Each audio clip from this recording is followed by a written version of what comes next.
नमस्कार, स्वराज एक्सप्रेस में आप सभी का स्वागत है। मैं हूं आपके साथ ऋषभ सोनी और लेकर आया हूं हमारा खास कार्यक्रम बिग डिबेट, जिसमें आज चर्चा का विषय है पॉलिटिकल सेंटर पॉइंट अन्नदाता। मध्य प्रदेश में इन दिनों आधी आबादी और किसानों पर सरकार का पूरा फोकस है। सरकार की कोशिश है कि किसी भी सूरत में सत्ता उनके हाथ में न जाने पाए, तो वहीं विपक्ष भी सत्ता हथियाने के लिए कोई कोर कसर नहीं छोड़ रही है। ऐसा हो भी क्यों ना, 23 का रण जो करीब है। आज चर्चा इसी मुद्दे को लेकर, चर्चा को विस्तार देंगे, लेकिन उससे पहले देख लेते हैं एक रिपोर्ट। मध्य प्रदेश के राजगढ़ में आयोजित किसान कल्याण महाकुंभ में सीएम शिवराज सिंह चौहान ने किसानों के लिए कई घोषणाएं की, जिस पर सियासत होना लाजमी है। कार्यक्रम में रक्षा मंत्री राजनाथ सिंह मौजूद थे। रक्षा मंत्री राजनाथ सिंह और मुख्यमंत्री शिवराज सिंह चौहान ने यहां मोहनपुरा और कुंडालिया सिंचाई परियोजना के प्रथम चरण का लोकार्पण किया। इस मौके पर किसान कल्याण योजना के तहत सिंगल क्लिक से 70 लाख किसानों के खातों में 1400 करोड़ रुपए ट्रांसफर किए। सीएम शिवराज सिंह चौहान ने कहा कि जिन परिवारों में ट्रैक्टर है, मध्य प्रदेश के ऐसे परिवारों की महिलाओं को भी अब सरकार 1,000 रुपए देगी। केवल 1,000 नहीं, जैसे जैसे पैसे का इंतजाम होगा वैसे वैसे बढ़ाकर 1250, फिर 1500 रुपए, इसके बाद 1750, 2000, 2200 रुपए, फिर 2500 रुपए करूंगा। इसको बढ़ाकर 3000 रुपए तक ले जाऊंगा। बहनों की जिंदगी बदलना हमारी जिंदगी का मिशन है। किसान कल्याण महाकुंभ में प्रधानमंत्री फसल बीमा योजना के दावों का भी भुगतान किया गया। इसमें 49,000 किसानों के खातों में 2,900 करोड़ रुपए डाले गए। सीएम शिवराज ने कहा कि कमलनाथ के कर्ज माफी के वादे पर विश्वास करके किसानों ने ब्याज नहीं भरा। उस ब्याज की गठरी 2200 करोड़ हो गई। आज हम वो गठरी उतार रहे हैं। बहनों भाइयों, चाहे हमारे प्रधानमंत्री मोदी जी हों, चाहे हमारे मध्य प्रदेश के मुख्यमंत्री शिवराज सिंह जी हों, उन्होंने जो काम किया है, मैं दावे के साथ कह सकता हूं, लगातार 60 वर्षों तक हुकूमत करने के बावजूद कांग्रेस वह काम नहीं कर पाई जो हमारे लोगों ने किया है। और मैं कह सकता हूं, यह भीड़ जो कुछ भी सेवा जनता की है, उसके परिणाम स्वरूप इतनी बड़ी संख्या में यहां पर आई है। कमलनाथ ने कर्जा माफी का वादा किया, पूरा नहीं हुआ। कई किसानों ने पैसा नहीं भरे थे तो डिफाल्टर हो गए, ब्याज की गठरी उनके सर पे चढ़ गई। आज वो ब्याज की गठरी 2200 करोड़ रुपया किसानों के खाते में डाल के हम उतार रहे हैं, राजनाथ जी उतारेंगे। मुख्यमंत्री किसान कल्याण योजना का 2-2 हजार रुपया, कुल 1400 करोड़ रुपया किसानों को खाते में डाल रहे हैं। सीएम ने कहा, आज राजनाथ जी आए हैं, उनसे हमने राजनीति का क ख ग सीखा है। पीएम नरेंद्र मोदी के 9 साल पूरे हुए हैं, स्वागत कीजिए मोदी जी का। आज मेरी लाडली बहनें इतनी बड़ी संख्या में आई हैं। योजना का पैसा खाते में नहीं आया तो बाकी 50 लाख बहनों के खातों में भी पैसा कल सुबह तक आ जाएगा। हम कमलनाथ थोड़ी हैं। उन्होंने कहा, प्रधानमंत्री जी 6,000 रुपए तो किसानों को दे ही रहे हैं, अब मामा भी 6,000 रुपए देगा। छोटा किसान परिवार है तो श्रीमती जी के 1,000 और श्रीमान के 1,000, साल के 24,000 हो गए। 2 बहू हो तो उनके भी 24,000 हो जाएंगे, और बूढ़ी सास हैं तो उनकी पेंशन भी 1,000 रुपए कर रहे हैं। पैसा विश्वास बढ़ाता है, पैसा इज्जत बढ़ाता है। पैसा नहीं हो तो लखुआ इधर आ, और पैसा हो तो सेठ लखीराम जी इधर आओ। हम गरीब नहीं रहेंगे, हमारी आंखों में आंसू नहीं रहेंगे। मैं ये चाहता हूँ कि हर बहन लखपति बने। हम लाडली बहना परिवार और लाडली बहना सेना बना रहे हैं। चुनावी साल में सरकार ने किसानों के लिए सौगातों का पिटारा खोल दिया है, लेकिन मध्य प्रदेश सरकार की वित्तीय हालत किसी से छिपी नहीं है। ऐसे में देखना होगा कि सीमित बजट में सरकार असल में कुछ कर पाती है या नहीं। स्वराज एक्सप्रेस के लिए सलमान खान की रिपोर्ट।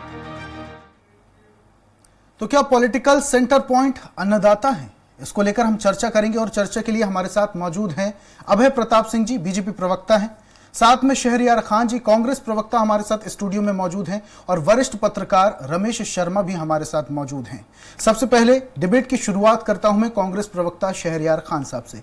खान साहब, बीजेपी खुद को चुनावी पार्टी बताती है और तैयारी देख के लग भी रहा है कि चुनाव की पूरी तैयारी है और चुनाव आ रहे हैं तो घोषणाएं होना तो लाजमी है, सभी पार्टियां करती हैं। आपको लगता है कि ये जो बहनों को लेकर नई चीजें शिवराज सरकार लेकर आई है कि पहले 1000 फिर 1500 और धीरे धीरे आंकड़ा करके 3000 तक लेके जाएंगे और उसके बाद किसानों के लिए आज 70 लाख किसानों के खातों में 1400 करोड़ रुपए ट्रांसफर किए गए, आपको लगता है कि ये सिर्फ चुनावी पैंतरा है? देखिए जी ऋषभ जी, भाजपा पार्टी निश्चित ही चुनावी जीवी पार्टी है और चुनाव में ही वो जीती है। सिर्फ चुनाव आते से ही शिवराज जी चांद तारे तोड़ने की बात करते हैं, ला के देने की बात करते हैं, गंजों के शहर में कंगा बेचने की महारत उनमें है, लेकिन उनको असल में किसानों का दर्द और किसानों का हितैषी कतई मध्य प्रदेश की जनता नहीं मानती है। क्योंकि पिछले 19 साल में इस मध्य प्रदेश ने शिवराज जी का इतना चाल चरित चेहरे को देखा है। एक जो बहरूपिया होता है ना, वो अपने नित्य न्याय उसके जो ड्रेसअप होते हैं, जो उसके बातें होती हैं, वो सब शिवराज जी में भरी हुई हैं। शिवराज जी ये क्यों नहीं बताते कि ये सरकार ने मंदसौर में किसानों के ऊपर गोली चलाने का काम करा था? शिवराज जी ये क्यों नहीं बताते कि उन्होंने पिछले अपने जो घोषणा थी उसमें 2008 हो, 13 हो, 18 हो, मात्र 50,000 रुपये का कर्ज इनके घोषणा पत्र में शामिल करा था, लेकिन उसको इन्होंने कभी पूरा करने का काम नहीं करा। तो ये लोगों का चाल चरित चेहरा किसान विरोधी है। अब इनको दिख रहा है कि मध्य प्रदेश में मध्य प्रदेश की जनता विश्वास के साथ कमलनाथ जी की तरफ देख रही है, क्योंकि 15 महीने का उनका कार्यकाल देखा। इसी शिवराज सरकार ने विधानसभा के पटल में वो किसान ऋण माफी के 27 लाख किसानों का डाटा पेश करके ये चीज प्रमाणित करी कि कमलनाथ सरकार ने जय किसान ऋण माफी पे किसानों से जो वादा करा था वो किसानों का ऋण माफ करा। इसके इतर इस सरकार ने क्या करा, देखिए चाल, जो आज ये 1400 करोड़ रुपए ट्रांसफर करने की बड़ी बातें कर रहे हैं, पहले तो उनको कर्जदार बनाए रखा। क्यों नहीं आपने कमलनाथ सरकार को छीनने के बाद, चुराने के बाद किसानों को वो ऋण माफ करा जो बाकी बचा हुआ था? हमने तो 27 लाख किसानों को 11,500 करोड़ का कर्ज माफ करा। आपने वो कर्ज जो बाकी किसानों पे बचा था वो क्यों नहीं पूरा करा? आपने उनको क्यों डिफॉल्टर होने दिया? इस पाप के भागीदार शिवराज जी आप हो। आप ही का ये पाप है जो आप उतारने का काम कर रहे हो। मध्य प्रदेश का किसान आपसे ये सवाल पूछता है कि चुनाव के टाइम पर ही आपको किसानों की, महिलाओं की और बाकी वर्गों की याद आती है, लेकिन चुनाव गुजर जाने के बाद आपको वो उद्योगपति अपने दोस्त याद आते हैं। बोल रहे हैं कि चुनाव के दौरान ही मुख्यमंत्री शिवराज सिंह चौहान को या बीजेपी पार्टी को किसानों की याद आती है, महिलाओं की याद आती है, चाल चरित्र चेहरे की भी आप बात करें, लेकिन इसमें भी तो बात में दम है कि 18 साल तक अगर कोई पार्टी सत्ता में काबिज रहती है तो कहीं ना कहीं विपक्ष की भूमिका भी है। हो सकता है विपक्ष ही कमजोर हो सकता है जनता के पास ऑप्शन ही ना हो। अब आप लेकर तमाम सारी बातें लेकर आए हैं, घोषणाएं आप कर रहे हैं चुनाव के दौरान।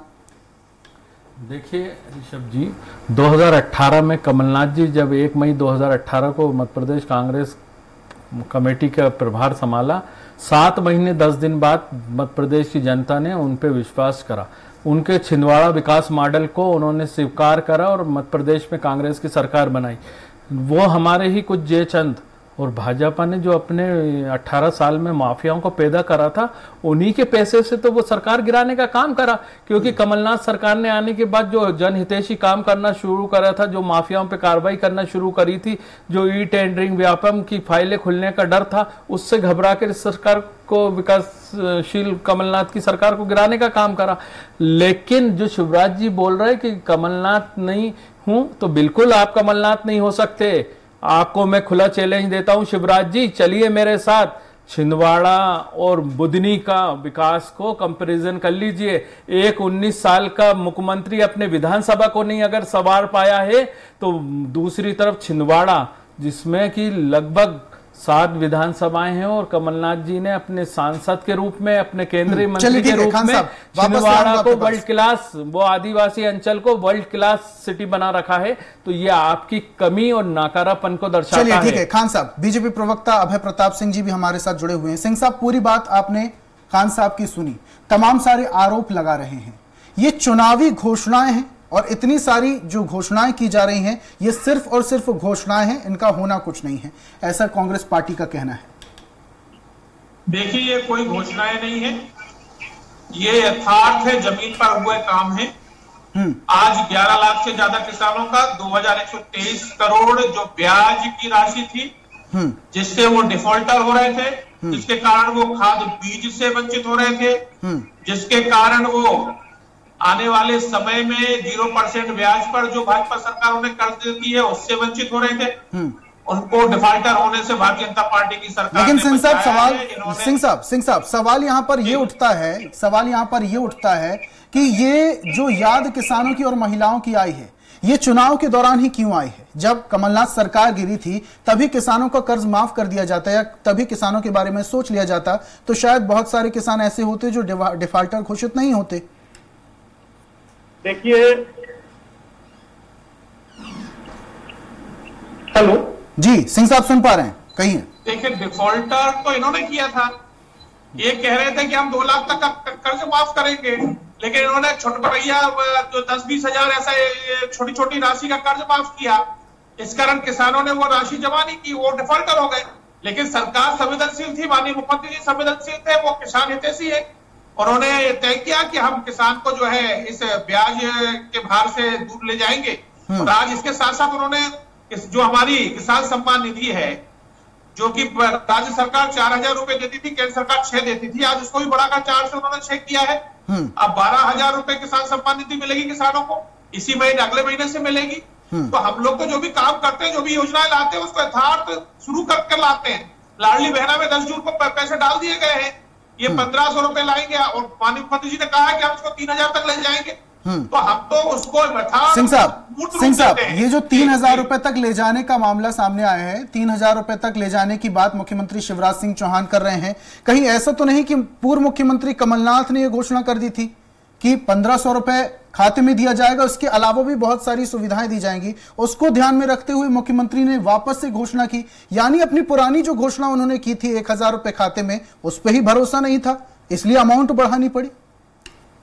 माननीय मुख्यमंत्री जी ने केवल ये इस कारण कहा है जिससे कि ये लोगों के मन में भ्रम पैदा ना कर पाए। कर्नाटक में ये सत्ता में आए, इन्होंने बिजली के रेट बढ़ा दिए, हिमाचल में ये सत्ता में आए, इन्होंने पेट्रोल के डीजल के रेट बढ़ा दिए, इन्होंने ये लोक लुभावने झूठ परोसते हैं, उनसे जनता भ्रमित ना हो। माननीय मुख्यमंत्री जी तो यथार्थ कहा है कि हम ये भी करने जा रहे हैं, अभी हम 1,000 देने जा रहे हैं, उसको 3,000 तक ले जाएंगे।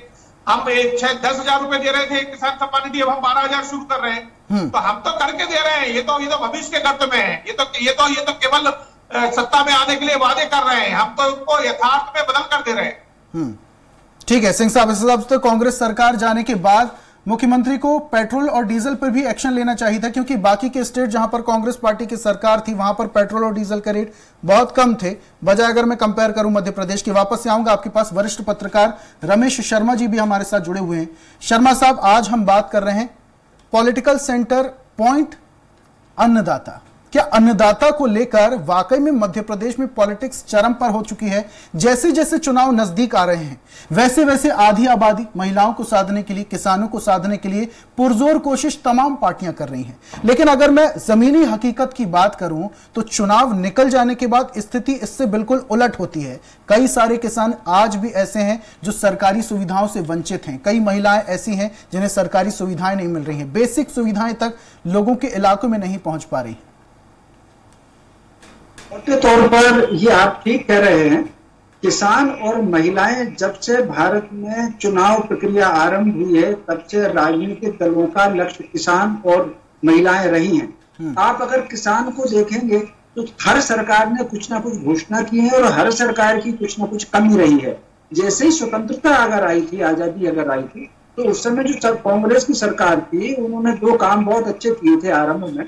खासतौर से जमीनों में उन्होंने जो ट्रैक्टर चला करके जो बंजर किस्म की जमीनें थी उनको उन्होंने ठीक किया था और एक चकबंदी लागू की थी उस योजना की, ताकि किसी के अगर टुकड़े हैं तो वो कर दो, तो ठीक योजना लागू की थी। लेकिन कहीं ना कहीं इसकी क्रियान्वयन में बहुत सारी खामी रही। चकबंदी का जो पैसा किसानों का था वो उसमें बहुत सारे ओवरड्यू हुए, वो परेशान हुए। यहाँ 2 हम अलग अलग चीज में देख सकते हैं। योजना वो बहुत अच्छी थी लेकिन उसके क्रियान्वयन में जो कमियां थी तो उसके वजह से कई किसान परेशान हुए, क्योंकि भगवान जी कृपा से मेरे यहाँ खेती तब भी थी और आज भी है। समय के साथ फिर किसान ऋण मुक्ति का जो प्रबंध आया, पहले फिर आप अगर देखें तो किसान को आकर्षित करने के लिए ही चुनाव चिन्ह 2 बैलों की जोड़ी और गाय बछड़ा जो है वो चुनाव चिन्ह पार्टियों के रहे हैं। किसी का हलदर किसान रहा है, तो ये जो इस तरह के जो रहे हैं किसानों को आकर्षित करने का, वो बराबर चलता चला रहा है। फिर 90 की राजनीति से अगर देखें तो किसान ऋण मुक्ति का अभियान चलता है। सबसे पहले ऋण मुक्ति की जो बातचीत थी वो पटवा सरकार ने, भाजपा ने की थी, और कुछ उन्होंने माफ भी किए थे 10,000 तक के। उन्होंने भी एक होशियारी की थी। चुनाव से पहले उन्होंने कहा था कि हम किसान के ऋण माफ करेंगे, लेकिन जब सरकार में आए तो उन्होंने कहा कि हम 10,000 तक के माफ करेंगे। ठीक उसी प्रकार जब कांग्रेस ने घोषणा की कि किसान के कर्जे माफ होंगे, और फिर जब सरकार में आए तो उनका हम 2 लाख तक के लिए माफ करेंगे, और उसमें भी फिर उन्होंने किस्तें बनाई। तो जो 2 लाख तक का किसान था वो डिफॉल्टर हो गया और उस पर बहुत सारे कई तरह की पाबंदियां लग गई। अब निश्चित रूप से मैं ये जो आज अभी किया है किसान को, जो ब्याज का पैसा डाला है, मैं ब्याज के पैसे डालने का तो स्वागत करूंगा, लेकिन साथ साथ मैं ये भी कहूंगा कि अगर ये ब्याज का पैसा ही आरएमए में डाल दिया जाता तो वो जो ओवरड्यू हो गया और उसमें करोड़ों रुपया बचाया भी जा सकता था, क्योंकि ब्याज जमा नहीं हुआ। अगर बाई दफे आरएम में डाल देते तो ये पैसा आधा रहता और आधे से या कौन पैसा रहता इसमें बचता। तो मैं समझता हूँ ये जो अभी घोषणाएं हो रही है, निश्चित रूप से दोनों ही दल चुनाव को ध्यान में रखकर के कर रहे हैं। इन्होंने कहा कि 1,000 लाडली बहना को जारी किया, कांग्रेस ने कहा कि हम 1,500 देंगे, तो अब भाजपा कह रही है कि हम उसको 1,200, 1,500, 3,000 तक करेंगे। तो इस समय जो कंपटीशन चल रहा है, चुनावी घोषणाओं का कंपटीशन चल रहा है। अब क्योंकि राज्य की जो आर्थिक स्थिति है वो आप अगर देखें तो वो आर्थिक स्थिति इसमें की बिल्कुल मेल नहीं खा रही है कि लाडली बहना के लिए पैसा भी आप बढ़ाएं या ब्याज या सस्ती दर पर आप बिजली दे दें या 100 यूनिट आप कम कर दें, कैसे हो पाएगा ये तो आप भगवान जी जाने। लेकिन कुल मिलाकर घोषणाएं चुनावी हो रही हैं। प्रदेश की आर्थिक स्थिति ऐसी बिल्कुल नहीं है कि इन सब चीजों का वहन कर सके। ठीक है, बिल्कुल शर्मा साहब, आपने ये बात तो बहुत सही की कि अगर पहले ही उस कर्जे को माफ कर दिया जाता है या किसानों की मदद कर दी जाती तो ब्याज पर जो ब्याज लग रहा है कहीं ना कहीं किसानों को राहत भी मिलती, और जो पैसा एक्स्ट्रा लग रहा है कहीं ना कहीं सरकार को भी राहत मिलती, क्योंकि कोई भी पार्टी हो, कोई भी सरकार हो, वो अपनी जेब से तो पैसा नहीं देती है, कर्ज लिया जाता है, टैक्स लिया जाता है, उसके बाद उसका भुगतान किया जाता है। आपसे एक बात और समझना चाहूंगा शर्मा साहब, ये जो चुनाव आ रहे हैं, चुनाव के दौरान घोषणाएं कर रहे हैं, तमाम पार्टियां घोषणाएं तो करती हैं, लेकिन इसकी हकीकत कुछ और ही होती है। इस पर जनता भी कभी ना कभी भ्रमित जरूर होती है। बीजेपी पार्टी ने पहले तमाम घोषणाएं की, उसकी काट लेकर आई कांग्रेस पार्टी, तमाम घोषणाएं कांग्रेस पार्टी ने भी की। अब ऐसे में आपको क्या लगता है कि जनता के बीच में भी कुछ कंफ्यूजन रहती है कि आखिर वोट किस पार्टी को करना है, क्योंकि दोनों ही पार्टियां घोषणाएं ऐसी कर रही हैं कि सोचने पर मजबूर हो सकता है आम जनता। ये बिल्कुल आपने ठीक कहा कि इस वक्त दोनों ही पार्टियों का घोषणा करने की मानो एक स्पर्धा चल रही है, और इस स्पर्धा में आप मान करके चलिए कि अभी क्योंकि 3-4 महीने अभी और है वोटिंग के लिए, इनमें कुछ ना कुछ और बढ़ोतरी होगी इन घोषणाओं में। चलिए ठीक है शर्मा साहब, वक्त की पाबंदी, वापस से आपके पास आऊंगा। खान साहब, आप कुछ कह रहे थे, पहले अपनी बात रखिए, उसके बाद मैं आपसे सवाल करूंगा। देखिए, रमेश शर्मा जी वरिष्ठ पत्रकार हैं और अनुभवी नेता हैं, अनुभवी पत्रकारिता के क्षेत्र के स्तंभ है, और उन्होंने जो बात बोली, निश्चित ही ये मध्य प्रदेश की गाड़ी कमाई, जनता की गाड़ी कमाई का पैसे का ये दुरुपयोग है। अगर ये 2020 में कमलनाथ सरकार को गिराने के बाद जो चोरी से बनाई सरकार थी, अगर उस टाइम ये किसानों का ऋण माफ कर देते तो निश्चित ही किसान ना डिफॉल्टर होता और उसके जीवन में शायद खुशहाली आ जाती। लेकिन इनका चरित्र किसानों को खुशहाल देखने का नहीं है। ये कैश राज के टाइम में 19 साल में किसानों को प्रताड़ना हुई है, किसानों के सीनों को छन्नी किया गया है, और किसानों की आय दुगना करने के कई बार प्रलोभन और वचन और बड़े बड़े इवेंट करके करोड़ों रुपए खर्च कर रहे हैं मध्य प्रदेश की जनता के। लेकिन किसान आज भी दोहरे दर्जे में और पिछली पंक्ति में खड़ा हुआ है, और अपने किसान को जो उसकी फसल है उसकी लागत तक नहीं मिल पाती है।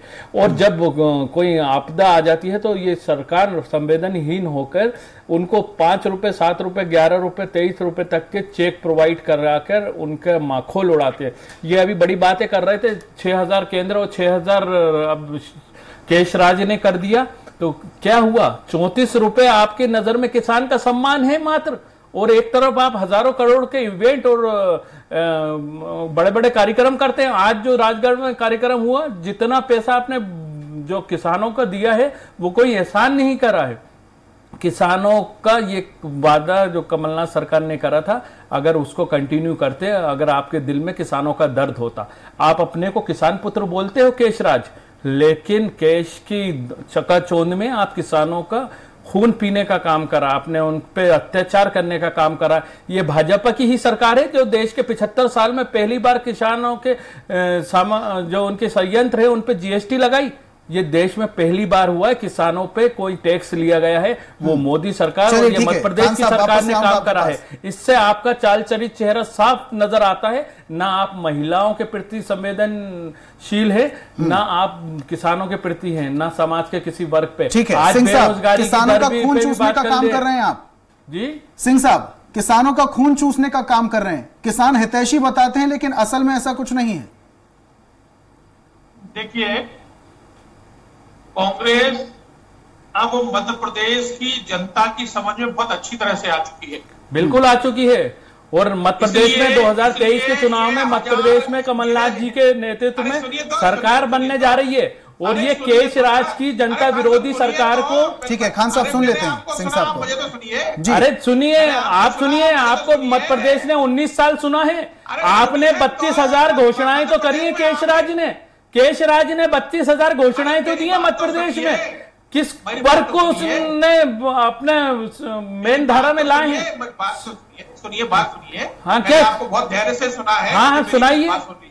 झूठ ना परोसिए। 19 साल आप बताइए ना कि आपके 3 घोषणा पत्रों में किसानों के 50,000 के ऋण माफ क्यों नहीं हुए? आप बताइए ना, 2008, 2013 और 2018 ये हमने रोके थे, आपको हमने रोका था किसानों का ऋण माफ करने को। आप बात कर रहे हैं शिवराज जी के परिवार तक का किसानों का ऋण माफ हुआ है। कमल पटेल जो कृषि मंत्री हैं उनके परिवार के ऋण माफ हुए हैं। आप झूठ परोसने का काम कर रहे हैं चैनल पे बैठ के। मध्य प्रदेश की जनता बहुत समझदार, जागरूक है। केशराज की सरकार की रवानगी तय है, उससे घबरा कर आप 1,000 रुपए को 1,200 और 1,500 और 2,000 और 3,000 कर रहे हैं। क्यों नहीं आज 3,000 रुपए घोषणा करके डाल रहे हैं? डालिए ना 3,000 रुपए। आपको किसने रोका है? चुनावी आपको वोट की फसल काटना, इसलिए झूठ बोल रहे हैं। आप झूठ बोल रहे हैं। अरे आप क्या बात रखेंगे? अरे शिवराज सरकार और केशराज सरकार 19 साल से झूठ बोल रही है। चलिए ठीक है, खान साहब सुन लेते हैं सिंह साहब को। सिंह साहब अपनी बात रखिए जल्दी से, समय की बात है। तो मैं इनको क्लियर कर दूं कांग्रेस के मित्र को कि आपकी कृपा से 19 साल में सरकार में नहीं है भारतीय जनता पार्टी है। अरे आपने माफियाओं के पैसे से लूटी हुई सरकार चला रहे हैं अभी वर्तमान में। आप बताइए, आपको 2018 में मध्य प्रदेश की जनता ने रवाना करा था, नहीं करा था? किसानों के सीने पर गोली मारने वाले मुख्यमंत्री को मध्य प्रदेश की जनता ने नकारा था, नहीं नकारा था? महिलाओं के अत्याचार में मध्य प्रदेश में 1 नंबर पे था 2018 में। आप बताइए, आज नारी सम्मान की बातें बड़ी बड़ी स्लोगन दे रहे, इवेंट कर रहे हैं। मध्य प्रदेश बदनाम था देश में महिला अत्याचार के मामले में, 1 नंबर पे था। ये शर्म की बात है। और आज भी आदिवासियों के अत्याचार में मध्य प्रदेश देश में नंबर 1 पे है। पढ़ लिख कर बैठी है। आप बात करते हैं आदिवासियों की, जब जो होता है इवेंट करके सरकारी पैसे का बेजा इस्तेमाल कर रहे हैं। आप बताइए ना, महिलाओं पे, अपनी बात आदिवासियों पे। खान साहब, सिंह साहब को अपनी बात तो रखने दीजिए। इस तरह से करनी हो कि एक दूसरे को टोकना हो तो मैं भी, अरे टोकना हो नहीं, खान साहब ऐसे नहीं, उसको नकार नहीं सकते। खान साहब, सिंह साहब ऐसे नहीं, ऐसे डिबेट का अर्थ नहीं होगा। सिंह साहब अपनी बात रखिए जल्दी से, समय की बाध्यता है। खान साहब प्लीज, सिंह साहब अपनी बात रखिए जल्दी से। ये मध्य प्रदेश में राजा रजवाड़ों से लेकर 7,500 हेक्टेयर का सिंचाई का रकबा था इनके समय। आज 44,000 2 लाख हेक्टेयर सिंचाई का रकबा है। पढ़ लिख के बैठा था, झूठ ना परोसी। 17,000 एकड़ था। किसानों को कृषि कर्मठ पुरस्कार कांग्रेस की मनमोहन की इनकी केंद्र सरकार ने दिया। वो झूठे आंकड़े देने पे था, झूठे आंकड़े दिए थे ये सरकार ने, केशराज की सरकार ने झूठे आंकड़े दिए थे। अगर इतने ही आपको अवार्ड पे संतुष्टि है तो बताइए मध्य प्रदेश का किसान क्यों आज खून के आंसू रो रहे हैं? आप बताइए, किसान अगर इतना समृद्ध है तो मध्य प्रदेश में किसान की आय दुगनी क्यों नहीं है? जो केशराज बोलते आ रहे हैं 10 साल से, किसान की आय दुगनी करूंगा, किसान पुत्र हूं, किसान की सरकार है, तो किसान खून के आंसू क्यों रो रहा है मध्य प्रदेश में? बताइए। ठीक है, आप खान साहब, सिंह साहब, अवार्ड भी लूटते हैं, समय की बाध्यता है, चर्चा अपने अंतिम दौर पर है, सरकार भी लूटते हैं और बात करने बैठते हैं। शांत हो जाइए खान साहब, खान साहब शांत हो जाइए, खान साहब शांत हो जाइए। चलिए ठीक है, सिंह साहब आप हार गए तो 28 उपचुनाव, उसमें सरकार बनी है ये। ठीक है, बहुत बहुत शुक्रिया हमारे साथ जुड़ने के लिए। पता चल जाएगा आपको हकीकत जमीनी, किसान, महिला, युवा सब आपको नकार रहे हैं। चलिए, तमाम मेहमानों का हमारे साथ जुड़ने के लिए बहुत बहुत शुक्रिया। ठीक है, खान साहब हमारे साथ जुड़े हुए थे, कांग्रेस प्रवक्ता, बीजेपी प्रवक्ता अभय सिंह हमारे साथ जुड़े हुए थे, वरिष्ठ पत्रकार रमेश शर्मा हमारे साथ जुड़े हुए थे। तीनों मेहमानों का हमारे साथ जुड़ने के लिए और अपने तर्क रखने के लिए बहुत बहुत शुक्रिया। और आज का हमारा विषय था पॉलिटिकल सेंटर पॉइंट, अन्नदाता। अब देखने वाली बात यह है कि इन घोषणाओं से अन्नदाताओं और महिलाओं का क्या कुछ भला होने वाला है। एक नई चर्चा के साथ, एक नए विषय के साथ कल फिर हाजिर होंगे। तब तक के लिए मुझे दीजिए इजाजत और आप देखते रहिए स्वराज एक्सप्रेस। नमस्कार।